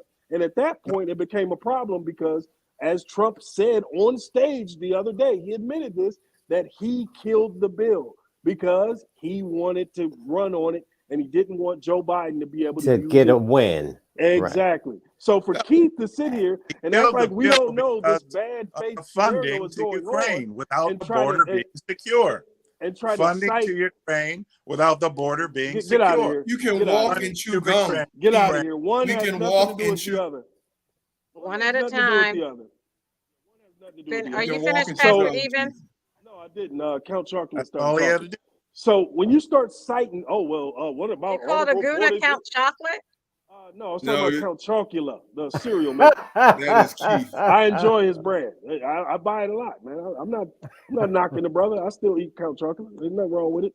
You've been a good spokesman for a long time. When they took down Uncle Ben, I thought they was gonna take you off the box. But He's talking about Keith. what I'm trying to say is, For the record, that is you start Keith. I trying didn't to know I looked cite- like Uncle Ben. that's not what was just said there. See, follow No, along. Count Follow along. Dracula. Too slow to keep up. So anyway, when you try to cite, oh, this is from Article 42. No, what you're actually doing is muddying the waters of conversation when we're talking about a party that is not acting So in good faith. disregard the law. Yeah, that's Yeah. you. Yeah, that's what you got out of that. That's Yep. what you got out Okay, of that. thank you. Yep. Okay, stop. Do I their gotta job. You should share want this. them to do their job. I don't know why Excuse Keith is me. so afraid that He's a for moron. Congress to What do you legislate. mean? Well, wait. And you one of talk the about things that Congress was doing in their that job. What about bill Biden? was Biden after done his Excuse me. job? 5,000, they're shutting down the Has border. Biden done his job? Yeah, Yeah. he said Congress do your job. I'm not going to use And executive order Biden's because done his job as the chief executive of law enforcement. He's done his job. So Right? if we that's look, Okay, your thank you. opinion, man. if we look, It hasn't hold changed on, anything. hold on. Not my opinion. Let's go to the opinion of the Union Border Patrol, which said not only did they agree with the bill, but they thought Joe Biden and company did a good job presenting it and wanted it to be signed. No. And Keith thinks he knows more than the Border Terrible Patrol bill. Union, the people who actually work on that. Terrible. bill. So if Trump wrote the bill, you'd be like, it's okay. But because Fact, Biden that bill- was involved, or because the Fact, that bill Democrats, is Republicans no- wrote no that. law. Bad bill. Like, you mean to tell you me? don't even know what's All in right, the I bill. can't hear. Everybody is talking over somebody else, and I can't hear. You guys have resorted to, you know what? So let me move on. Stacey, I blame Let me you move for on. allowing freedom of speech. All right, Yeah, let me move Keith on. is just We have a babbling. comment from a viewer. A viewer comment. Let me put it up on the screen. Oh, yeah, I was trying to read it. I can't see it. Dark If it's misspelled, it's from a certain Sage. person who's normally on. Dark Sage says, I wanted to share an experience I had in my state with an election between a Democrat and a Republican. Okay, where is this going? Sure, this is All right. a good faith, honest thing that actually happened. In my state, the Democrats ran this candidate who basically was coming off as racist against African Americans, talking down to them and saying the most disgusting things you can imagine. And the local party's excuse was, well, this person cannot understand what they are saying because they lived a hard life. And while it's not right, it is not their fault. And I found out how the Democrats could make that excuse, because if it was a Republican, you know what the narrative would be. But their entire excuse was it is not their fault because they cannot understand what they're doing, but still vote for them because it is a Democrat. And you know, some voters will vote for anyone who looks like them or because they are a generic Democrat. And this was in the state of Missouri. Yeah, the racist, No. raggedy conservative state of Missouri, 46th in state education, highest in welfare, also poverty and child hunger. The thing about Missouri, which is always funny, you talk to one of them and you'll get reactions like this, which are typically, well, the real racists are over there in that party, and how come you not mad at them? Let me tell you something. Sometimes comments from viewers are no good, and the viewer doesn't know what they're talking about. And I'm sorry on this panel to be the bad guy and actually tell the viewer that his question is not only not good, but he's so biased Invalid. that he probably struggled to even put the sentence structure together to put that paragraph on there. So, sir, no more internet for you. Go read a book. You're done for the night. Thank you for watching. Thank you for watching. Thank It's you. obvious. Anyone else want to make a Thank you for comment before I watching. move on? Keith is going to agree Yeah. with him. Go ahead. Go ahead, Keith. Go ahead. No, I don't want Keith to Where go. he's- Let Keith talk. He's You got to can help the viewer out. The reader, I hope that you, sir, or person who wrote that, I hope that you're listening and watching carefully. You see how these guys, all of them, you see where they stand. So it's quite obvious. I'm just trying to bring truth out. So I just wanted to thank you for that comment. Okay, Cousin Todd. When Barack Obama was running for office, they said, what was his pastor's name again? I'm The forgetting great it. Dr. Jeremiah Wright. Jeremiah Wright. They said he was a racist, horrible person from the things he was Black saying. nationalist. And so that's probably what this listener is talking about, things like that, which are not racist. They're life experiences. And so when these people are vocalizing them, that's not being racist. That's just telling the truth. And perhaps it hurts your feelings, which I can understand why Florida doesn't want Black history taught, because it hurts some people's feelings to hear the truth. And so the truth is just the truth. And I don't know, he didn't write down anything that that Democrat said that was so appalling to him or her. But I can only imagine. But it also reflects this notion of tribalism in the United States, right? He's like, the Democrat did this, the Democrat, he's a Republican, and what about this? At the end of the day, what's the issues? What are the issues that are really impacting Missouri that you should be making the determination on who to vote for about, right? I mean, Pat, the good pastor there, just brought up a myriad of issues, that from education to access to healthcare to all these things. But, you know, a lot of times we as Americans, and a lot of Americans are very low information voters, and they vote on sort of their emotional, who's tugging on their heartstrings and things like that, versus their head and what's actually going to be legislatively done to the benefit of that district. So I would encourage the viewer to continue to view us, but at the same time, don't get so emotionally wrapped around these bipartisan rhetoric. I mean, the fact that you're saying it's because it's a Democrat or a Republican to be, again, what are the issues that are impacting you? What are the at the table stakes? Yes, character comes into play when you're making that determination. But at the end of the day, if you're already looking at it as Democrat, Republican versus what's actually being talked about, or what the substantive issue of what's at hand, you're already playing into the media narrative of what they're trying to make this thing. They're trying to make it a sporting event. Us versus them, left versus right, conservative versus liberal. Which is what happened in New York. We want to win. We want to win at something, right? We get points. You don't look. Again, that's what Keith and Stephen have always done on this show. It's like, okay, you versus them. Stephen's not here, but he always talks about your side, my side, this side, other side. No, what's the issue, and how is it going to impact you at your kitchen table? And who is the candidate that's actually upholding what you believe in from a policy perspective, not emotion and all this other stuff. You're getting caught up in all the media rigmarole. You're not going to look through it and you actually get the substance. Okay, thank you. According to the AP news.com, the Senate passes a $95.3 billion aid package. They are concerned that, but the House, the House hurdles ahead. They're concerned about the House. So yesterday morning, the Senate passed a $95.3 billion aid package for Ukraine, Israel, and Taiwan after almost a week of debate and growing political divisions in the Republican Party over the role of the United States abroad. The concern with the Republican senators is that the Republican House is not going to pass this bill. Why is that, Keith? Well, because once again, they're not securing the border. And this is just another gift package from the American taxpayers to countries. How would they secure the border? Have business trying to get involved with their policies, and that's what got them into those wars. So we should not be supporting these countries to the degree that we are supporting them by giving our tax dollars to in such large quantities without being able to be accountable for it. Ukraine has not been accountable for all the money they received from us. Billions of dollars already, and that's Ukraine. I'm not for that. Okay. Where'd you read that, sir? Where'd you read that? Simple as that. We, the taxpayers, this is our money, and we don't even know what it's going for. You don't know what it's going for because you don't. This is not just paying. It's out there. You can find it. We're not just paying for war. We're not just paying for that. We're paying for salaries and pensions of people in power within the Ukraine regime.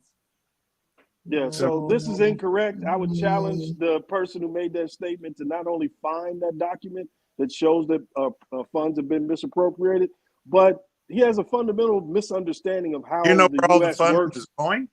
Yeah, you can go to USA Today, New York Times, Washington Post. You can go to any major paper. Not only do they have documented evidence, but they show you on a graph how the money is spent, where the money goes. Most of it, of course, as we've stated before, goes through the DOD. This is American why do we jobs. have to, This is why do American the weapons taxpayers selling. have to pay for all that? Why is it Because so? it's American jobs. You just heard that? It's American jobs. So Americans are working in Ukraine? Is that what you're saying? Yes. No, They're and making working weapons here. that are going over there. Yes, this is how it's always worked. See, The so fact that It's you're a actually military supplying industrial jobs. complex. One at a Oh, time. yeah, One at a time. Military industrial complex. It actually ah, got us through World War II and all these other things. I It got actually built wealth in this country. I see what you're saying. Okay, so you support the one world government and so forth. I I understand. didn't say that, but I will One sell world to government, it's the United States. What are you talking I about? will sell to the I don't world, think and, that. and it's already a one world government because what is the currency of the world? The U.S. dollar. Yeah. U.S. Okay. dollar, right? Okay. So why not? Okay. Okay.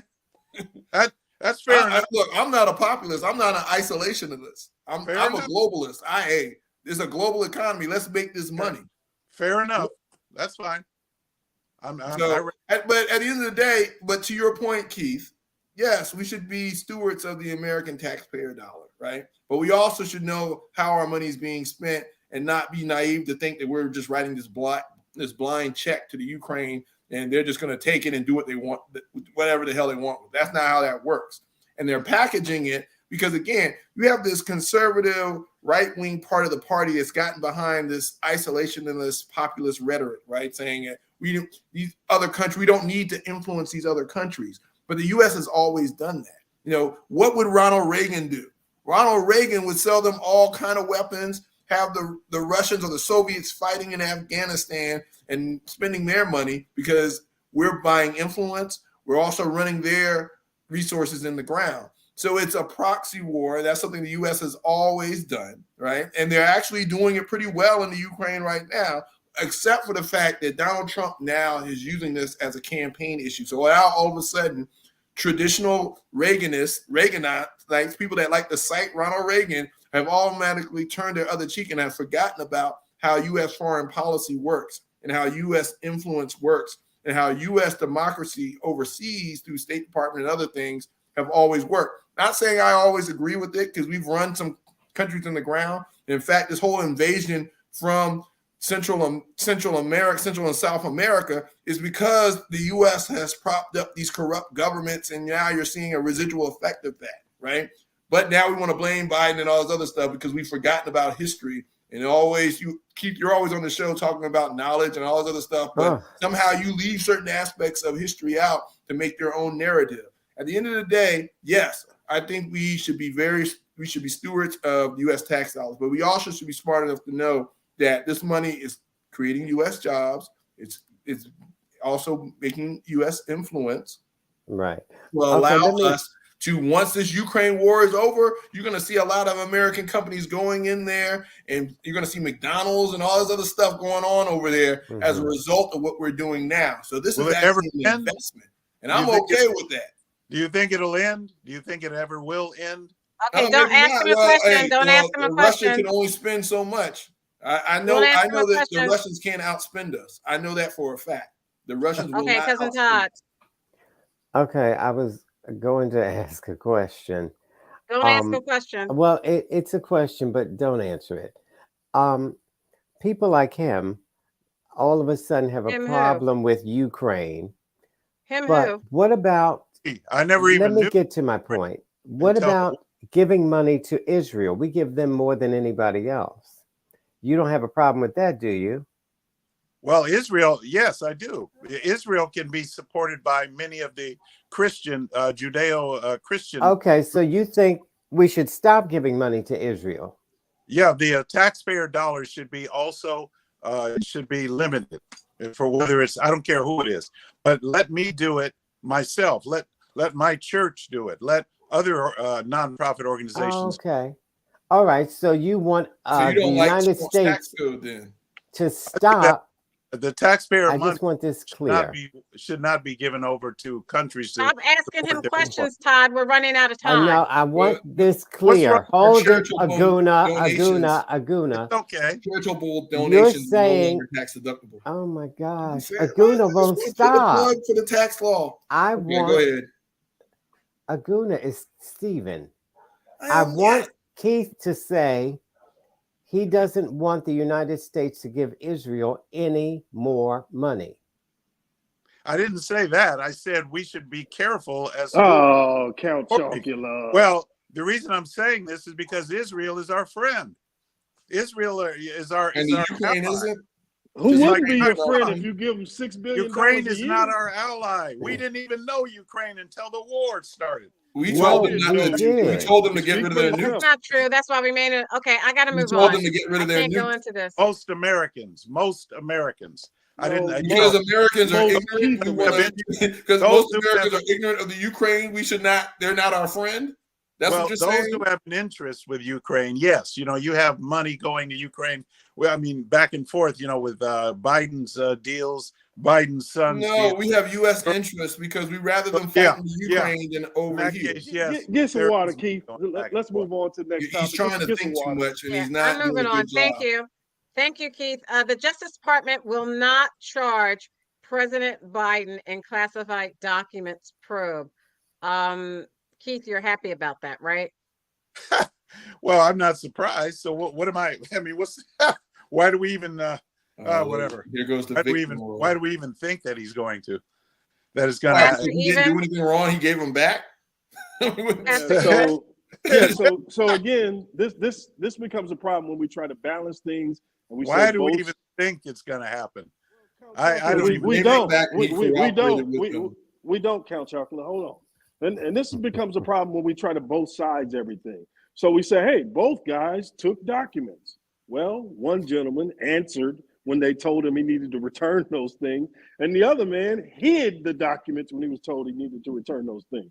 So these scenarios are totally different. If he didn't comply, then they would have treated him the same way 45 was treated.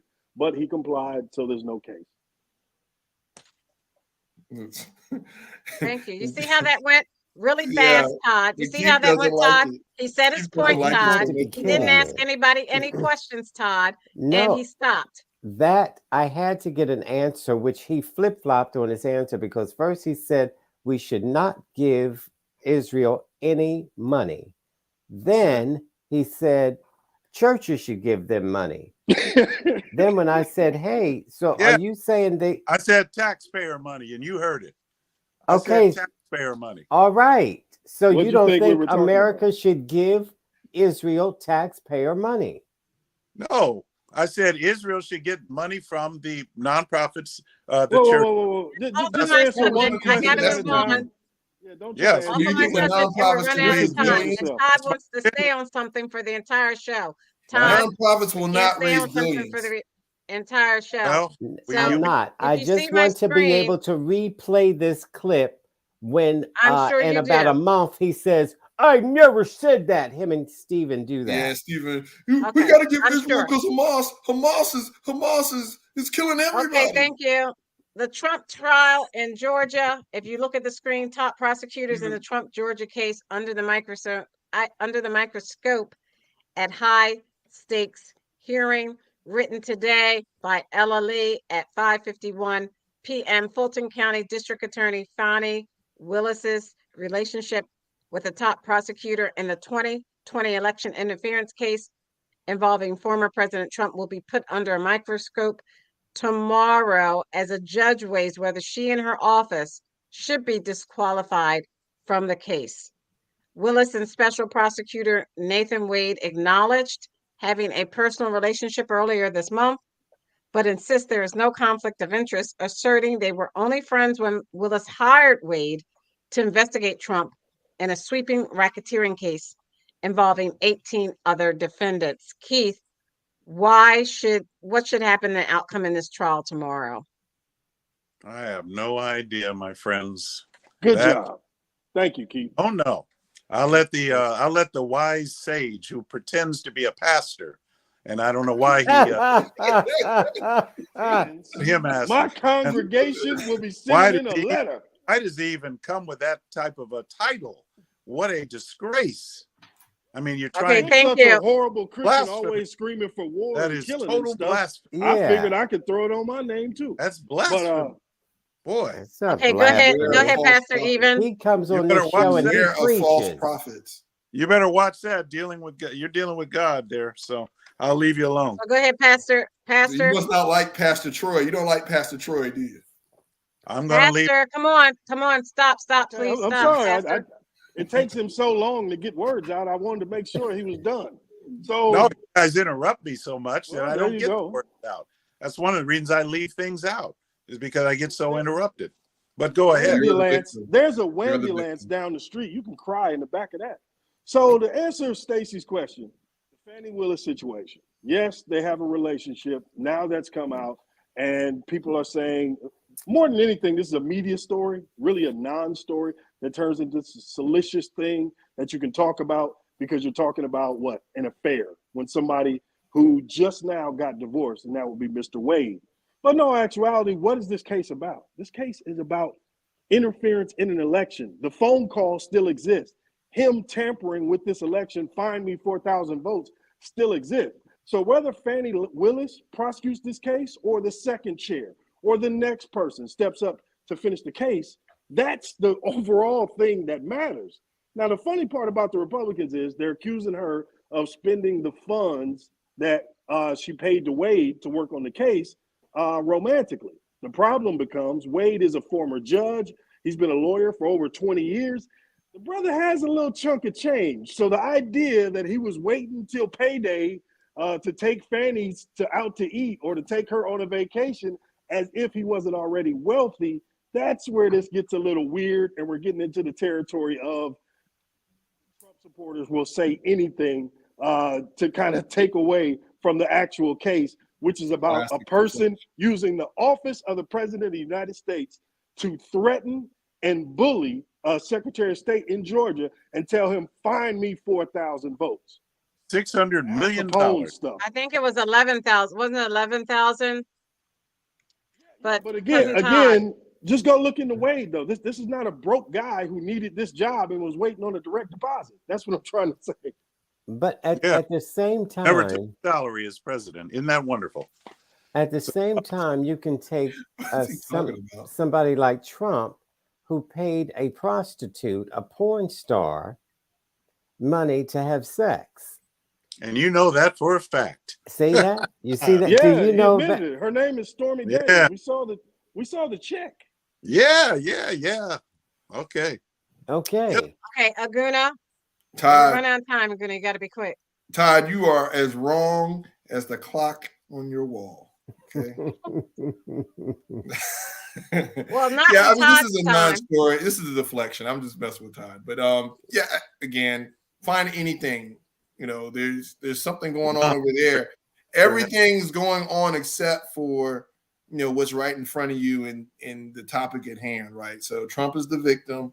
You know, there are all these corrupt people that are, you know, taking advantage of the story and taking advantage of him. He really won the election.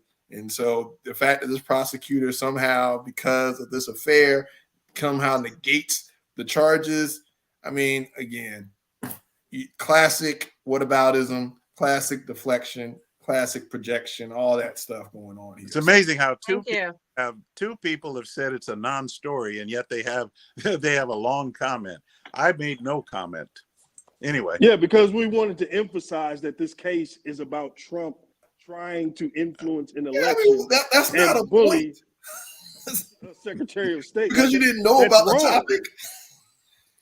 Okay, thank you. Audio of Barack Obama calling Arizona, threatening them if they didn't get votes. Do you know what these Trumpers would say? Like, you people are so damn disingenuous. Okay, thank you. Special Counsel Jack Smith urges the Supreme Court. Keith. Relax, Keith. Special Counsel Jack Smith urges the Supreme Court to reject Trump's bid to delay the election trial. The court filing today is in response to Trump's effort to prevent a court ruling that rejected his broad immunity claim from going into effect. That was written by Lawrence Hurley today. Why does he need immunity if he did nothing wrong? PM. Special Counsel Jack Smith asked the Supreme Court today to reject an emergency application filed by Donald Trump that sought to further delay the former president's criminal trial arising from efforts to overturn the 2020 election. Smith filed his response to Trump's request 6 days ahead of the deadline imposed by the court. The former president wants more time to litigate his claim that the federal indictment should be dismissed on the grounds of presidential immunity. Trump's bid to put on hold an appeals court ruling that rejected his immunity claim fails to meet the necessary requirements for the Supreme Court to intervene, Smith said in his filing. Delay in the resolution of these charges threatens to frustrate the public interest in a speedy and fair verdict, a compelling interest in every criminal case, and one that has a unique national importance here. Keith, your comment. Well, I don't see what's fair about the whole thing, but you know, they're going to twist it and spin it the way they want. So there's not much I can say about it. I mean, who is they? These things are, they meaning the left who are prosecuting them. I'm going to call them the left. Okay, that's what they are. The left is the judge, the Trump judge, and everybody's the left. Okay, Aguna. Thank you, Keith Aguna. Yeah, they have an agenda. I mean, please, okay. The fact that you're trying to claim immunity and supposedly you didn't do anything wrong. So I don't know why you need immunity if you didn't do anything wrong. And then you want to delay till after the election, and then you're going to try to pardon yourself or something. It's in the public best interest to have these things resolved in a fair and expedient manner. That's all the judge is saying. And how that is coming from the left or some narrative. No, at the end of the day, you're going to be trialed in a court of your peers. If you're guilty, you're found guilty. If you're not. All right? And let the trial happen. At the end of the day, you either did it or you did. Okay? To say that the fact that we're putting you on trial somehow makes it a kangaroo court and everything is just against Trump, you know, everything is bad except for Trump. Again, that's as disingenuous and as un-American as you come. This guy is somehow a cult leader now. And you just, again, if he's innocent, just go. Don't have anything to worry about. Go and be tried in court and move on. The fact that you're trying to delay this and try to, you know, under the eyes of immunity and all that stuff, it just seems like you have something to hide to me. Again, I'm just trying to be a rational person here. I don't have an agenda or anything like that. I'm just an American voter who just wants this thing resolved. I want the best candidates to run for the office. I don't want a criminal up there running for president and he's got all these criminal cases going on against him. That's just me. Thank you, Cousin Todd. All right, this is a no-brainer. How people like Stephen and Keith, and unless Trump says it, it's not true. Trump, the same one who slept with Stormy Daniels said she did, and so no, how you prove it? How you prove? No matter what he does, true, because she said. Yeah, the man that paid her for him said so.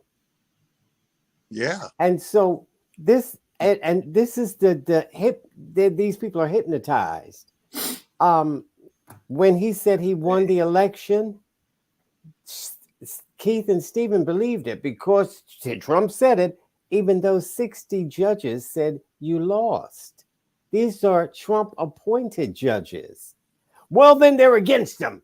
And there's a kangaroo court, no matter what, unless Trump himself says it, they don't believe it. And that tells you something. Too much evidence. These people are too much evidence. There's no evidence. Stop. There's evidence. It was pushed under the rug. By who? By the judges. It was pushed under the rug. By the Trump appointed judges. Okay, thank you. We have to go to our round table. We are out of time. I'm sorry. Go ahead, Pastor Even. Hey. Yeah, I was just going to say move on, but ultimately, let me add this on the Jack Smith thing. So that raggedy lawyer he found on the side of a bus, Alina Habas, when she came out and tried to use this as the defense, and that brilliant lawyer who said, wait a minute, so you're saying if the president decided to have SEAL Team 6 assassinate any other political candidate, he would have immunity for that? And at that point, their case fell apart, this idea of once you're president, you're immune from all things. Like that's just not going to work, man. You guys lose every time you go to court. Well, Trump you're never going to get tired of losing. You're going to keep losing and losing and losing. $250 million he raised. That's why I was going to go to $250 million from people like Stephen and Keith. And he didn't spend a dime on Stop the Steal. They hid something. And then he's trying to appoint Laura Trump to a GOP position that determines down balloting. So think about this. If this guy has all these legal bills and all this money that he needs to raise, and he decides he's going to not fund other Republicans down the ballot, at what point does the party say, hey, man, no, we're not paying your bills anymore. That's your stuff. So when does Keith speak out about that? Okay, we're going to move on. We are out of time. Our He doesn't know what you're roundtable. talking about. We're out of time. Our roundtable discussion on Israel and Hamas. I'm going to share my screen. We're going to start with Keith, then Pastor Even, then Aguna, and then Cousin Todd. Israel orders evacuation of largest hospital in southern Gaza. This article is written by the BBC 7 hours ago by David Gritton. If you can see this picture of Palestinians leaving. Palestinians say Israel forces have ordered thousands of displaced people to evacuate the largest hospital in the south of the Gaza Strip. Israel's military said it had opened a secure route for civilians, but did not intend to evacuate patients and medics. Doctors and health officials say a number of people there have been killed by Israeli sniper fire in recent days, and the reported deaths came as battles between Israeli troops and Hamas fighters raged in the vicinity of the hospital, which the UN says has been under siege for around a week and is only minimally functional. Intense hostilities have also been reported around the nearby Al Amal hospital, which the Palestinian Red Crescent said was raided last week after some 8,000 displaced people and patients complied with an order to evacuate. Start with Keith. Yes. Keith, what is your question? Comment. Well, you can just give a comment about that and how if they're asking people who cannot move, who may be in ICU, who may be otherwise compromised health-wise to move thousands of people. How do those people get the health care that they need? Well, that's going to be a tough one, but it's obvious through that situation that Israel does not, I repeat, does not control Palestine or Gaza. Israel is not in control of it. That is, Palestine is in control by Hamas. And that's the only thing I can say to that, is that Hamas is running it. They're the ones that are in control of it because they hide behind those people and just dare Israel to attack them when those people are there in front of them. So thank you. Pastor Evan. Yeah, so this just continues the long march to genocide and the war crimes that are being committed daily. Super Bowl night, as we were all as Americans watching the Super Bowl, we found out that they were actually saturation bombing an area that they told Palestinians to go to in order to be safe. So, the crimes are piling up. The reputation of Israel will never be the same after all of this is done. And they are continuing what the UN and the IOC are basically calling ethnic cleansing. So, yeah, these are the things that Nazis would do. Thank you. Aguna. Yeah, and this is why thank God Stephen's not on this show right now, because he'd be talking over everyone, talking about how Israel is a victim in this case. And I get it, Hamas is a terrorist organization, but the more you commit genocide and you start killing civilians and babies and all this other stuff, the more they start looking like freedom fighters. And so you're starting to change the narrative when you prolong these type of atrocities.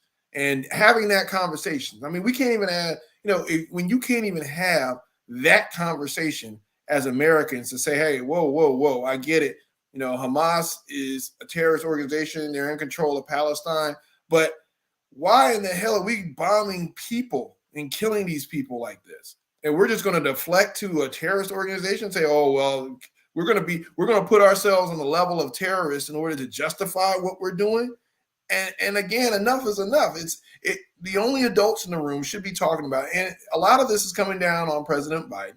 Because at the end of the day, if President Biden said, you know what, cut this crap out, stop Israel, or we're cutting these funds and we're walking away. You're talking about walking away from the Ukraine. You need to be walking away from Israel if they don't comply and start bringing some negotiations to the table. At the end of the day, you know, Keith is on the show talking about laws of nature and nature's God and all this other stuff. What how does that apply to the Palestinians? How does that even apply to Hamas? If you want to say that, right?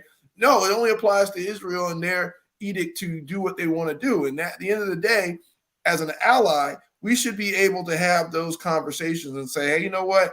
I get it. You were attacked. There are things going on, but you're going to expand this crisis and you're going to put us in a position where we can't defend the indefendable anymore. And there are a lot of Muslim Americans in this country that want to put pressure on the Biden administration. Now, I will caution, yeah, okay, you want to put pressure on the Biden administration, but you're going to not vote for Biden, but you're going to vote for a guy that, or not vote at all, when a guy that put a Muslim ban on day one, what do you think that guy is going to do, right? What do you think the Keeps of the world are going to say, you know, when that guy's in office? So that's what I'm saying. So at the end of the day, being pro-Israel doesn't mean you can't say, you know what, stop the killing, all right? Stop the massacre. You're at over 10,000 children die in the Gaza Strip, and we're going to sit here and try to rationalize that away. No, I think we're better than that. Thank you, Cousin Todd. Okay, two things. One thing is, in California, you have a lot of gangs. And so maybe the United States should start wiping those gangs out, starting with Keith's family, so they can get to those gangbangers. You see? And because the gangbangers are hiding behind Keith's family. So they've got to go. You see how dumb that is, Keith?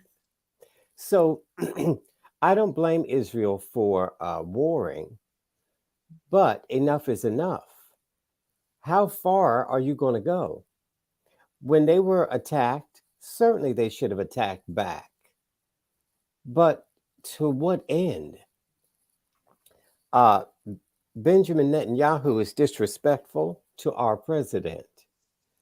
The president has asked him publicly and privately to cease fire. He won't. And so in return, the president should cease the money. Stop giving them money to kill innocent people. Oh, so you're against this is what the world is saying. Good, you're against the bill. Okay. Because the bill would have provided money for Okay, them. thank you, Cousin Todd. Are you finished your point? I just wanted to get back to Keith saying, do not give Israel any money. Stop giving money to Israel. Is that what you're saying, taxpayer money, Keith? Taxpayer money, not Thank you. money that the people want to give on their own. Yeah, they should just give it from churches and stuff. States who support Israel. Okay, thank you. The tune of $15 billion. We're out of time. We could do it. We have enough people in the United States. We have enough churches, sure. So, okay, it's on record that Keith said, stop giving Israel money today. Leave it alone, Laguna. He doesn't understand reality. We're talking about $93 million is the whole defense. So what? That wasn't all going to Israel. He doesn't want to give money to Israel, Aguna. He has that right. Ukraine. So if 60 billion goes to Ukraine, let's see. But you think the church? No, you're going on record saying the churches in this country could raise what, 15 to 20 million? Yes, that's what he's saying. $1 billion now. Saying that the churches and other nonprofit organizations can raise $20 billion. Churches and also the Jewish communities can raise 20. He's not good. He wants the Jews to take care of them. We can raise the money. We're out of time. They can raise $20 billion. To our first responders in our communities, you make our lives livable. Thank you, thank you, thank you to the women and men of the U.S. military for all that you do and sacrificing your lives so that we are free to say whatever we choose on this show. We are forever indebted. On behalf of Aguna, the Nigerian moderate Republican. God help us. Keith, the constitutional conservative. $20 billion raised by a church. Stephen, the independent thinker who couldn't join us tonight. Thank God. Pastor Even, thank you for joining us tonight, Pastor Even, and giving us your comments. You're not a pastor. You gotta be careful dealing with God. Ordained. And my cousin You're Todd. false prophets. Surprise. I'm Stacy Johnson. Let's keep this conversation going on X, Twitch, TikTok, Instagram, and Stephanie Stallworth, the Flow Television Network. We'll see you next week. Good night.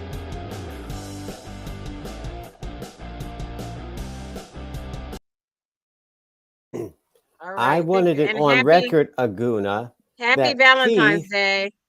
wants to stop giving money to Israel. Taxpayer dollars should not go to Israel, according to Keith. And I wanted that plain. And that's why I kept asking him, and you kept walking all over it. I wasn't. Keith, is that what you were saying? You don't want to give money to Israel? Yes. Surprise, Aguna. Aguna's like in a daze. What have you been drinking? I haven't been drinking anything. Hold on a second, Stacy. Keith, you're still on mute. Nobody can hear you. I know. I think it's his dog. Well, Stacy must have done that. You want to show us the dog, Aguna? Yeah, hold on a second. Let me get him real quick. Todd. He's been talking to his dog. Israel, Taiwan, and Ukraine. They were in the bill. I would say no money. Right there. No tax. No, it's Obi. Oh, hey, what's up, man? He looks just like this is Aguna's son, Obi. Hi, Obi. Oh, thank you for donating. Wait. She said hi. Wait. Hi. What do you have to say? This is Aguna's son, Obi. Hi, Obi. He said hi. Let him say what he wanted to say. Go ahead. Thank you for donating to my Booster-thon fundraiser.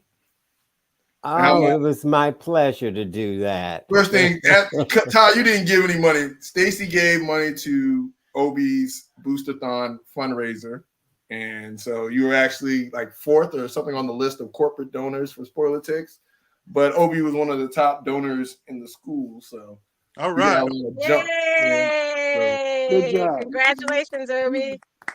Mr. Stevens not on the show. You didn't hear him on the show, did you? Because you weren't yelling. Yeah, I know. I wasn't yelling. Yeah, that's what he does. But thank you, Stacy. Thank you again for that. That was really appreciated. That was from Sporlitiks, and thank you, Obi. Congratulations, Todd. Let me say to Todd, I'm going to say it again, Todd. We should not give taxpayer money in this bill. I'm talking about this particular bill to Israel, Ukraine, and Taiwan, all of them. So yeah, if Donald Trump hadn't said, Trump said not to do it, would you be saying that? Let me finish. I agree. Yes, I would agree with Donald. You didn't say that before.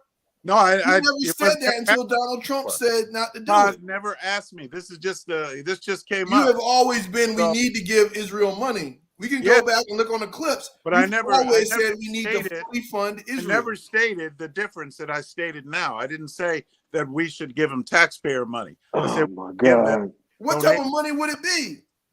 Well, I just told you we could give money. Churches do it all the time. My church, we have a fund that we give to Israel. Okay. As a fund. Okay, let me give you. Keith, I want you to do this research. Look at all the money from all the nonprofits in the United States. Add that all up, right? And see how much that dollar amount is. I guarantee you it won't be even.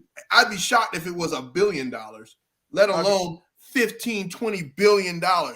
You cannot every year that type of money in the private sector. Not only do we give money, but we also give aid in goods, foods, and did you not hear what I just said? Yeah, I heard you. I'll try it. So you think he can hear, but comprehending is I'll see what I can do. $15 billion. I'll see what I can do. Every year. Every year, $15 billion. Some of these churches can't even keep their lights on, but they're going to give a total of $15 billion per year to Israel. Well, you don't understand, though. But you I do understand. No, you don't. I do understand, because that $15 billion is also going to Lockheed Martin, is going to Boeing, is going to Northrop Grumman, right? That dome That dome that shoots down all of Hamas's rockets? Well, I don't expect you to understand. You can't. No, You I'm underestimate. what are you talking about? You're ignorant of the You're, power. no, I am not. I'm not. You're No, saying that some church is going to help to fund saying Lockheed it's Martin's okay. Iron Dome over Israel. I'm saying they're not going to be able to afford it. Aguna, I'm not mad at you because you don't No, understand. Look, I do understand. Wait, let him You can't- explain it. let me Explain it to him. you cannot wrap your mind, as brilliant Around as what? you are, you can't wrap your mind around how Jesus could have fed 5,000 people with a loaf. How did I know this was coming? Yeah, you couldn't do it. There's no way. I understand. So Oh my God! That's all again, right. you're And going then- on record. You're saying that the that. private sector Not only can that, fund Israel see, I to the bring the tune of $15 supernatural billion up. a year. I brought that up because we have a pastor on the show, and by all people, he should understand. Okay, you're making a funny. You're not being serious. You're not serious. That's what No, it is. he is Everything you're saying is a Quite joke. serious. He's serious. No, you're I not. think he's You're, serious. it's a joke. He is serious. God is not mocked. Aguna, No, he he is- doesn't believe himself. You don't believe yourself. God Aguna, is not mocked. For whatsoever a he is man serious. sows, that Yes. shall he No, also. he's not. He's just He saying is, and he doesn't I know what think he's we talking should about. try So he's it. trying to save face. You don't know it until you try and it, if you send Aguna. me 1999, I'll send you some But anointing Aguna, oil I'll take up and a your little bit of water. challenge. Aguna, I'm going to take up your challenge. I'm going to look it up. I'm going to do my best. Look it up, because again, Yeah. you're talking about just to Israel, because there are all these other different nonprofit things that churches donate to. But Yeah. you're saying that the churches in this country can raise $15 billion a year. Let's try it and see. I believe. Thank you. Good night. Don't hurt We're yourself. out of time. doing It's math. 9:30. Lord, do the math. 9:30, I want we're to see out the of math, time. man. Lord, I wanna we see can the do it. math. That makes Just great talk. sense. Hey, show them, talk Lord, Good night, Stacy. It was Show good them, talking show to you. in Jesus' name.